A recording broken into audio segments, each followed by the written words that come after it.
Aquí vemos que en 1804 somos una sociedad decimonónica, es decir, del siglo XIX para acá, cuando empezó este gran desarrollo, y lo más importante era Villa Unión, llamado San Juan Bautista de Mazatlán. El problema, como lo vimos en el video, es el agua. Nosotros somos un pueblo que recogemos agua. Todo el tiempo estamos esperando recoger agua. Entonces teníamos este gran problema, que era un asunto de salud pública, porque se tomaba agua de los aljibes que había en la ciudad, que duraba almacenada meses, y que bueno, pues era un agua bastante contaminada. Este era un empleo muy reconocido, el de aguador, que era así como un empresario actual. Y ya desde entonces, bueno, don Eustaquio Buelna nos decía, bueno, pues el clima de Mazatlán, imagínense, es húmedo, caluroso, sin agua, imagínense las inclemencias de aquella época. Y decía don Eustaquio Buelna que los mazatlecos tomábamos agua de Dios. No le fallaba, pero bueno, esa agua provocó muchas enfermedades. Ya vimos que es muy difícil, Mazatlán está rodeado de cumbres suicidas, en donde nos encaramamos como cabras todo el mundo. Ahí se construyeron las primeras mansiones. Esta tal vez es la primera fotografía que se tomó del puerto, y vemos el Cerro de la Nevería totalmente despoblado, y las planicies, como decíamos, por debajo del nivel del mar. Sin embargo, este tesón, esta fuerza, lo que convirtió a Mazatlán en esta dársena de maniobras marítimas, pues provocó que creciera esta grandeza mazatleca por esta parte de ser un puerto de abrigo interesante. Aquí vemos las olas altas, ahí en el muelle, ahí se llevaban todos los comerciantes, ahí en el tráfico de todo tipo de comercio. El porfiriato, por supuesto, pues empujó toda esta gran sociedad cosmopolita que teníamos aquí, que como decíamos en el video, bueno, pues eran grandes mansiones con agua que caía del agua negra que desechaban las calles. Eran unas grandes mansiones, ¿no? Sin duda, bueno, la mejor mansión era la Quinta Echeguren, coronada aquí en el Cerro del Vigía, ¿no? Una casa maravillosa, ¿no? Y ven en esta foto, aquí vean los ríos de agua negra, aquí van corriendo. ¿Se acuerdan ustedes ese término que dicen échame aguas? Bueno, pues el échame aguas surge de esto, porque los que aventaban el agua por la ventana gritaban aguas, y el que pasaba pues se tenía que agachar. Por eso es el término de échame aguas, por ese asunto de las aguas negras que aventaban por las ventanas. Entonces ya había, desde mediados del siglo XIX, pues ya había pues algunos focos de alerta de que podía haber muchas enfermedades, fiebres, los niños se morían, 7 de cada 10 se morían por paludismo, tosferinas, y bueno, pues tuvimos esta primera epidemia del cólera morbus a mitad de ese siglo. Aquí vemos al doctor Lavín, dice la foto, en el lazareto, que el lazareto era la isla de Soto que adquirió el ayuntamiento para atender allá a los enfermos. La isla de Soto está al frente del canal de navegación, ya no existe, se la acabaron para hacer lo que es el muelle actual. Esta era la población, lo vimos allá, y estas eran las principales enfermedades. Miren, de tétanos infantil se morían 7 de cada 10. Imagínense lo terrible que había de la contaminación que existía en aquella época. Aquí vemos a los doctores con sus enfermeras, ¿no?, que atendían en el lazareto.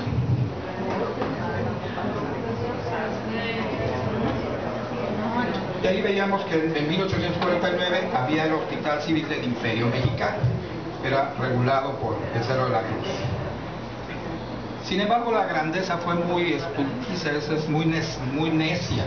Siguió y siguió a pesar de todos estos problemas de ambiente, de salud, de agua, de todo. Fue venciendo, como decíamos, todos estos obstáculos. Se vivía de maravilla con ese calor y andaban con traje de 3 piezas, sombrero, las mujeres con un vestido ampón, ¿no? Eso es lo que es el Café Pacífico, el Señor de la Peña. Aquí se iban de cacería, todos muy elegantes, fíjense cómo iban con corbata y los vestidos zampones de cacería. Los paseos familiares eran muy elegantes, ¿no? Ahí la supremacía masculina, siempre las mujeres al pie y el hombre pues parado, como debe ser. Y bueno, pues sin duda quienes les debemos mucho son a los alemanes, ¿no? Yo creo que a los que les debemos mucho a los alemanes, porque nos trajeron pues una economía muy fuerte, fueron los únicos que donaron obras importantes a la ciudad y nos trajeron la cerveza y la tambora. Yo creo que eso pues no se paga De manera que los alemanes, hay que tenerles un gran reconocimiento. Fueron sobre el Paseo Clausen, sobre el Paseo del Centenario, con esa visión de alguna vez fuera un puerto turístico. Ellos construyeron el Paseo del Centenario y lo regalaron a la ciudad de una manera generosa. Y Germán Heroes, pues no se diga, su personaje que merece otra historia. Y como en aquella época Porfirio Díaz, contra lo que se diga, era más nacionalista que Juárez, él no quería a los gringos.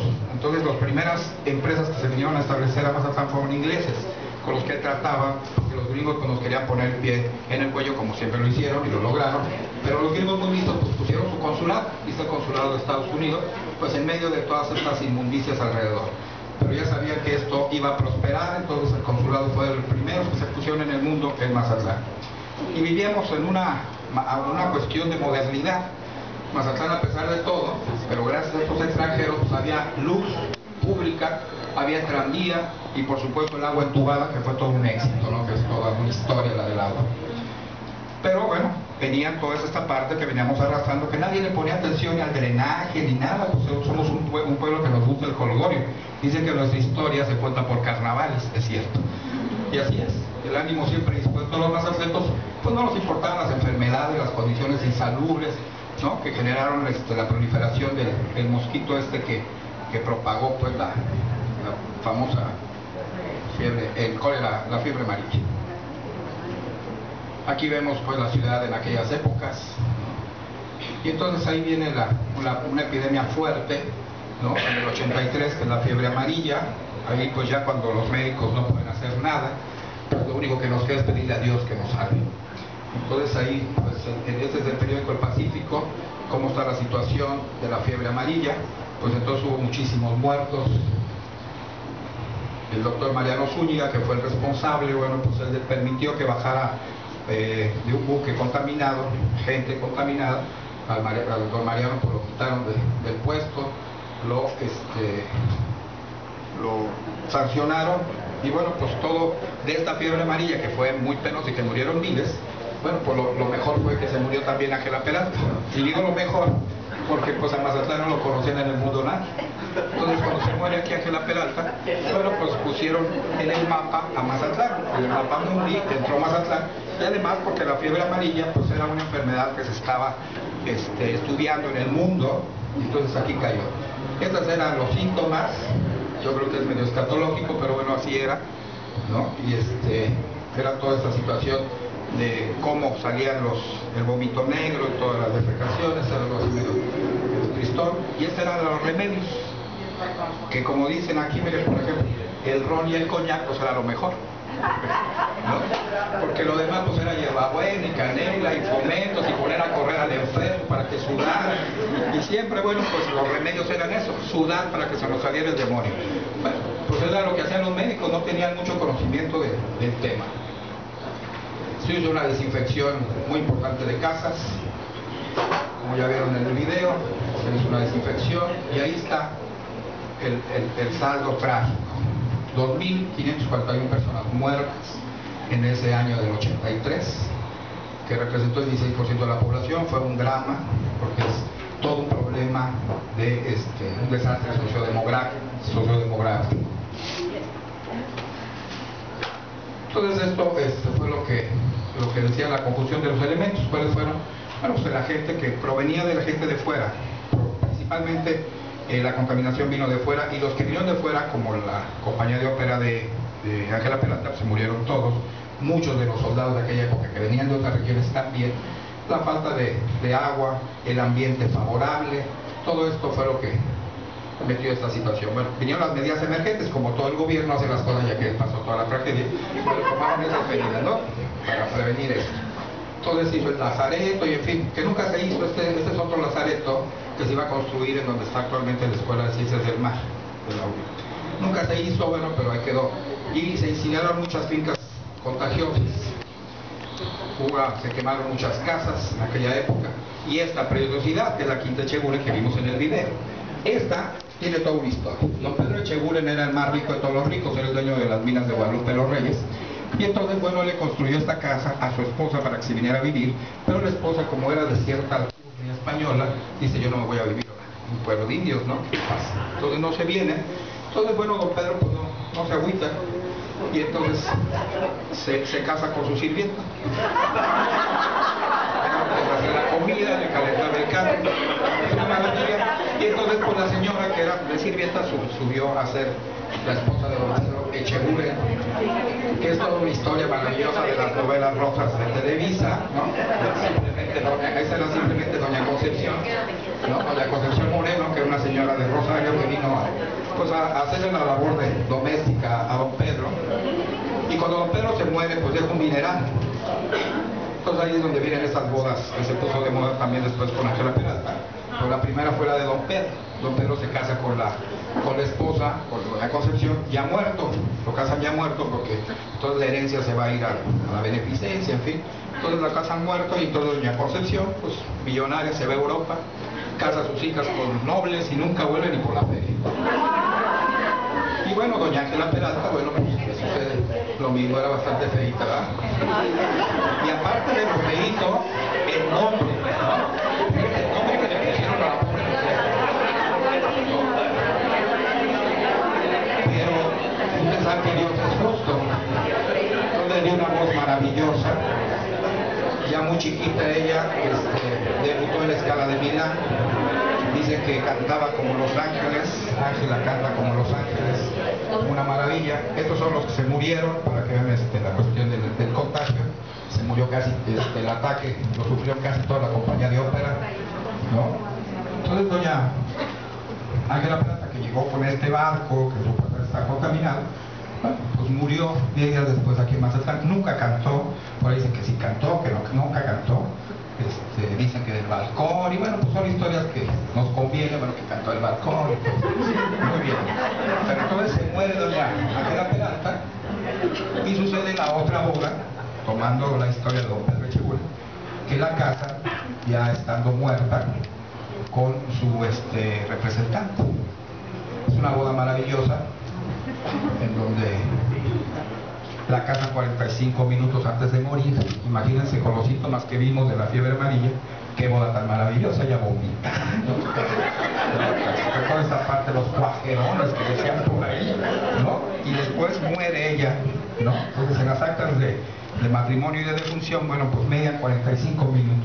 El asunto fue que después este hombre cubano, Manuel Lemus, declaró que él fue el que le movió la cabeza, pues sí, que si no, ya estaba muerta, ¿no? Entonces dice que él le movió la cabeza. Entonces, bueno, lo que pasa es que ahí se repartieron las joyas, porque Ángela Peralta, como iba a viajar por el mundo, le daban joyas los príncipes, los reyes, ¿no? Encantados de la vida, y siempre viajaba con un baúl lleno de joyas y de sus pertenencias. Pues ahí se repartieron la lana, y pues que los casó don Cecilio Ocón, y todas esas fortunas de la Palazuela Machado tienen que ver con este asunto. Este es uno de los primeros hospitales, el Hospital General que decía el doctor Lizárraga, ¿verdad? Que se hizo en el Porfiriato, estuvo en la Rosales, Hidalgo, Azul y Morelos al norte, y después en esa casona de la famosa Pancha Paredes, que era una agiotista, la que prestó dinero para hacer el sistema de agua potable. Con eso les digo todo. Y ahí se estableció después el hospital, en la casona del Arsenal, en el Charo Carranza. Y la fiebre amarilla siguió hasta 1922, no crean que terminó allí.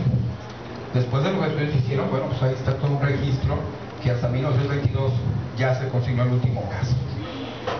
Esta gran muerte de Ángela Peralta, pues no legó ¿no? Maravilloso teatro, aparte de que se conociera Mazatlán en el mundo. Fíjense, antes de que terminara el siglo, en el Porfiriato, revisando este censo de profesiones, vemos cómo vivía esa gente, ¿no? La burguesía. Mazatlán era una maravilla, aquí no había hambre.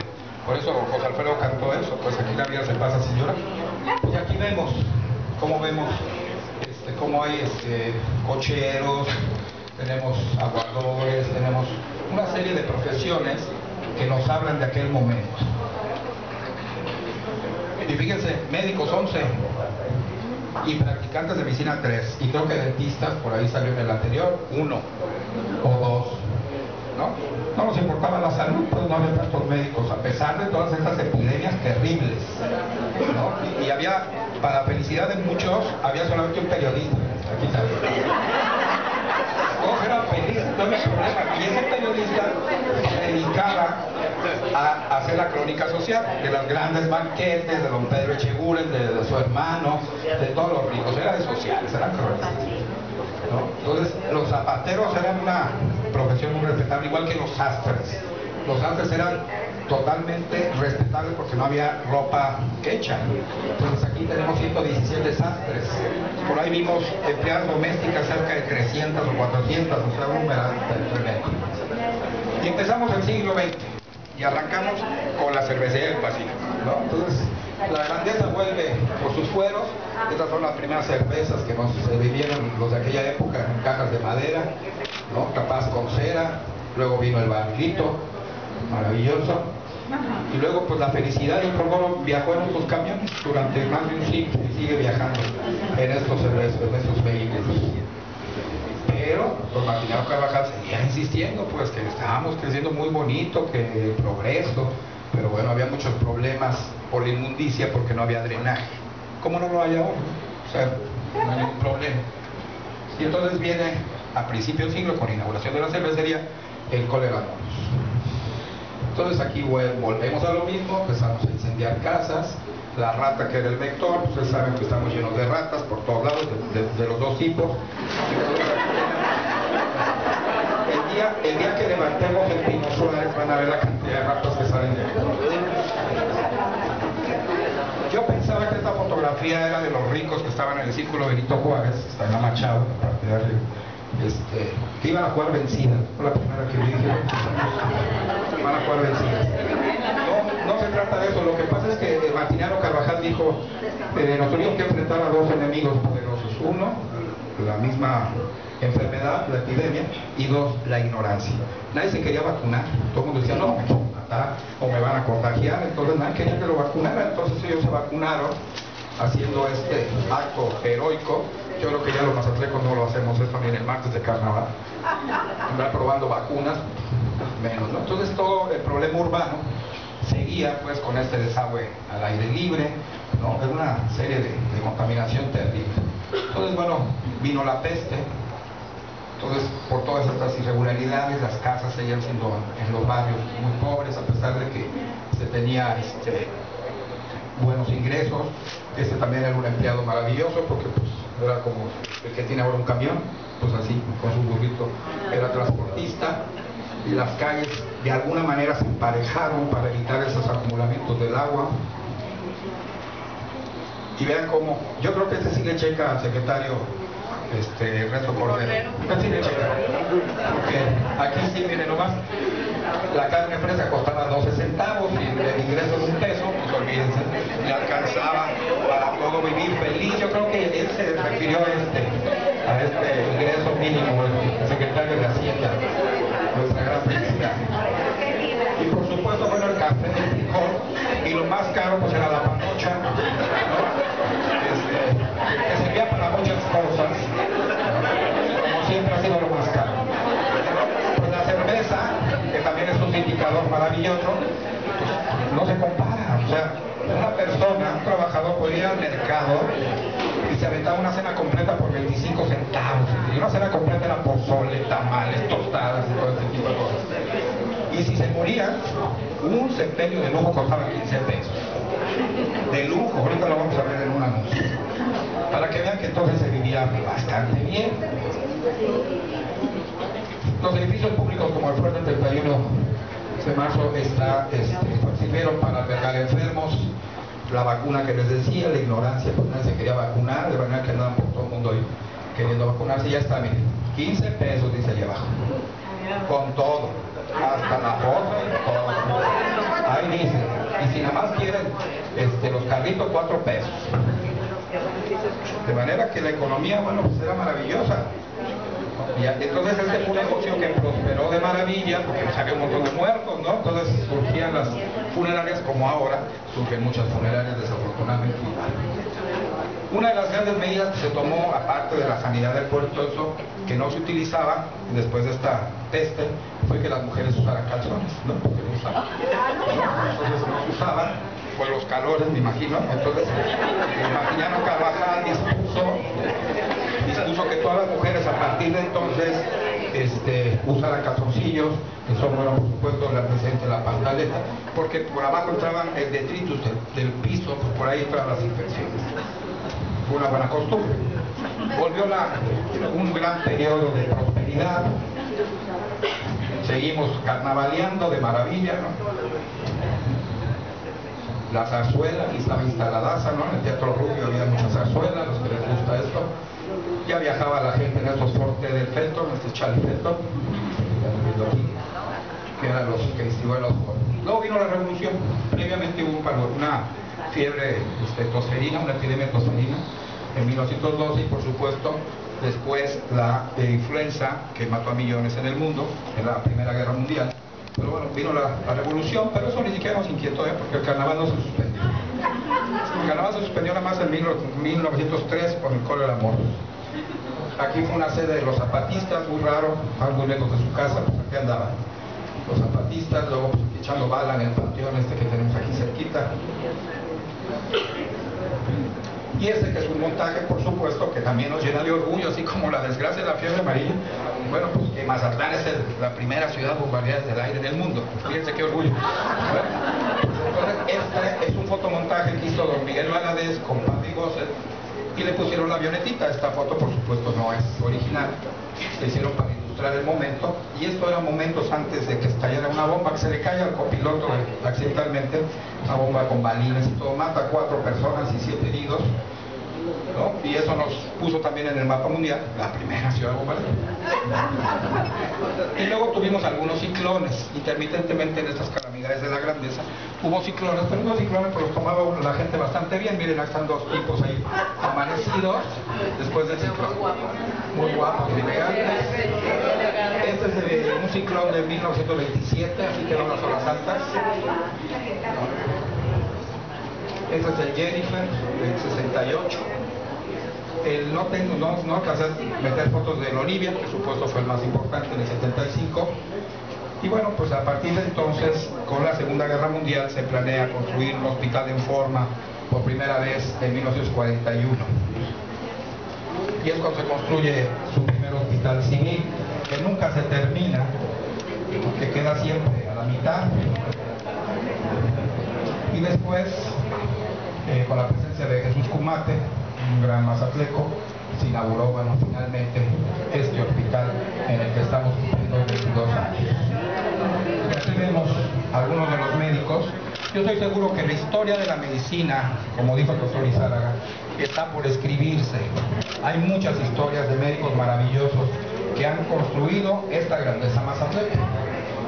Yo rescaté algunos de la primera época, ¿no? Los que tenemos datos.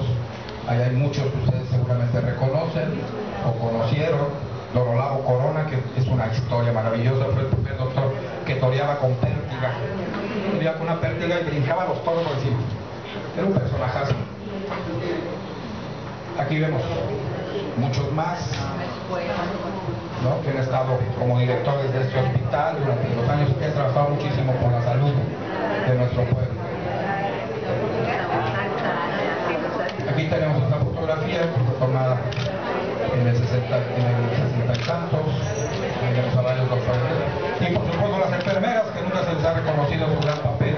Cuando vimos aquella foto de Lazareto, vimos que eran más enfermeras que doctores, y que fue gente que se la jugó a riesgo de morir. Y también pues aquí tenemos algunas que tomé nota, y que seguramente alguien de los nuevos historiadores va a venir a escribir la historia de la medicina en Sinaloa, que es una historia maravillosa, llena de anécdotas, de heroísmo, ¿no?, que vale la pena recuperarla. Yo por eso, gracias que me hayan invitado a esta reunión, porque me dio oportunidad de revisar mis archivos y de buscar algunas cosas. Hay historias magníficas en la medicina del pueblo. Y después de un periodo también de tranquilidad, pues viene otro problema surgido de la lucha por la tierra, que fue una sangría aquí en el sur del estado. Esta fue la última foto que le tomaron en vida al gobernador Loaiza, ¿no?, que marca una historia triste, que es la que venimos cargando desde hace mucho. Es otra calamidad. Con la muerte del gobernador el martes de carnaval del 44, pues se inicia una época sangrienta que nos tiene ahorita a todos los mexicanos en un predicamento. A él lo matan de 2 balazos y en un documento oficial que manda Sánchez Celis al Congreso de la Unión y pidiendo que se esclarezca el crimen, bueno, pues él dice que fue cometido por el crimen organizado. O sea que este término, el crimen organizado, no es de ayer, es de 1944 en un documento oficial. Este amigo, Harry Anslinger, era el primer zar de antidrogas de Estados Unidos. Él advierte pues que hay complicidades del gobierno mexicano y acusa a los generales de aquella época de ser los que manejan el mercado negro de las drogas. Acuérdense que por aquí, por Badiraguato, bajó toda la droga que fue a la Segunda Guerra Mundial para abastecer a los ejércitos de Estados Unidos, una doble moral. Ellos acusaban, como ahora, que estábamos generando el mercado negro, pero ellos consumían esa droga para sus ejércitos, porque nadie va a la guerra a matar a otro en sus 5 sentidos, tiene que meterse algo, y ese algo pues era la heroína, algunas metanfetaminas, en fin.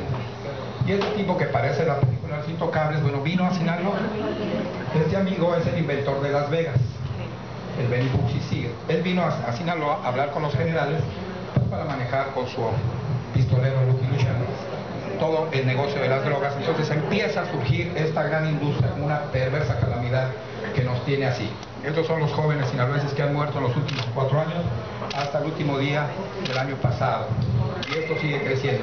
Son jóvenes menores de 25 años. Pero ahora tenemos una gran posibilidad de que esta gran grandeza que vimos resurja.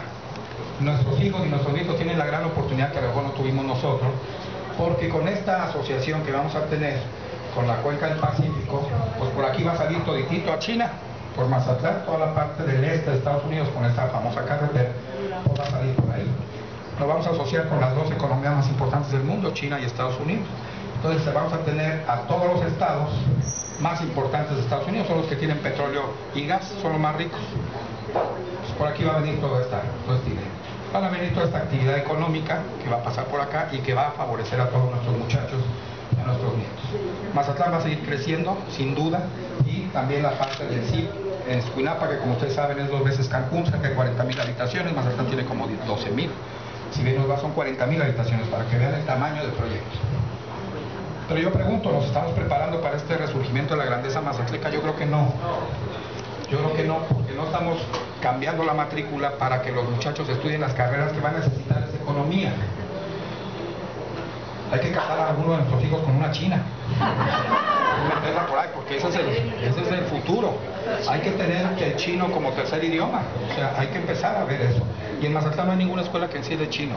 Lo que yo tenga, la Universidad de Sinaloa creo que no la tiene. No la tiene el TEC tampoco. No lo vamos a asociar con un pueblito. Es de China actualmente. Estas son las industrias de China. Si no nos preparamos, pues vamos a hacer esta chamba, ¿no? Nuestros hijos van a hacer esta chamba. No queremos que vengan de Guadalajara, de Monterrey, a ser los grandes ejecutivos y los hijos que anden valiendo y limpiando baños. Hay que hacer una reconstrucción. De manera que en esta historia hay muchos sinaloenses, hombres, mujeres maravillosos. Yo recopilé en mi libro La Patria Íntima algunos de ellos. Ustedes seguramente algunos reconocen algunos de ellos. Son hombres maravillosos.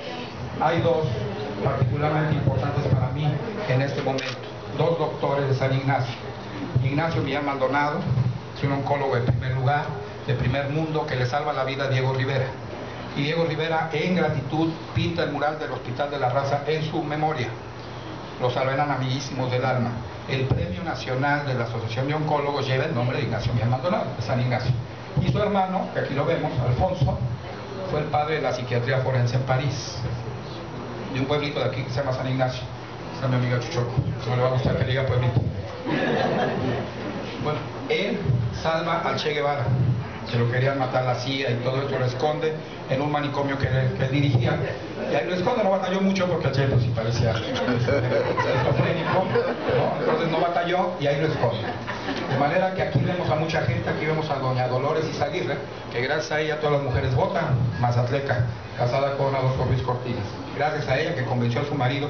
Dicen que en los aposentos, como haya sido, no dice el presidente haya sido, como haya sido, bueno, pues le dio el voto a la mujer mexicana. Y vemos a muchos más que tenemos ahí, por supuesto ahí para soñarlos. Aquí tenemos a Lorenita Herrera, que pero le pone nadie. Y tenemos mucha gente talentosa. Este muchacho que conquistó el Everest y que nadie lo peló, subió y bajó con su mochilita de aquí de Mazatlán. Nadie le hizo caso. Yo veo reportajes de Discovery que bajan muertos y con los brazos mutilados, las manos y todo. Y él subió y bajó y conquistó el Everest y nadie lo ve. Y tenemos hasta para exportar, este es de Concordia, es el gobernador de Baja California Norte, con lo personal mía. Y muchos jóvenes talentosos que están ahora tomando la estafeta de esta grandeza mazatleca, sin duda. Ahí tenemos todos estos jóvenes nuevos que están chambeando, que están triunfando en el mundo, que están haciendo por Mazatlán, poniendo muy en alto el nombre de Mazatlán. Yo creo que estamos frente a la grandeza mazatleca nuevamente y creo que hay que prepararnos para todo esto. Muchas gracias.